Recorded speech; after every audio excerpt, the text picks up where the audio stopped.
Hi everyone, Paul Morbid here, Morbid Team Entertainment.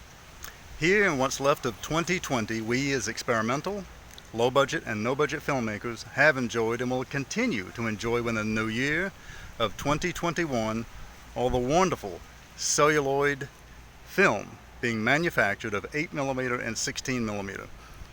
We have loved and will continue to love to use our 8mm and 16mm cameras in shooting whatever types of films we wish. If you're a beginner, it's a great time to get into filmmaking, vintage filmmaking that is, with celluloid, to understand and look through a vintage camera and capture it on actual film. So, if you're getting ready to get into it, it's a great time to do so and very exciting with all the different types of film going out and being manufactured. Alright?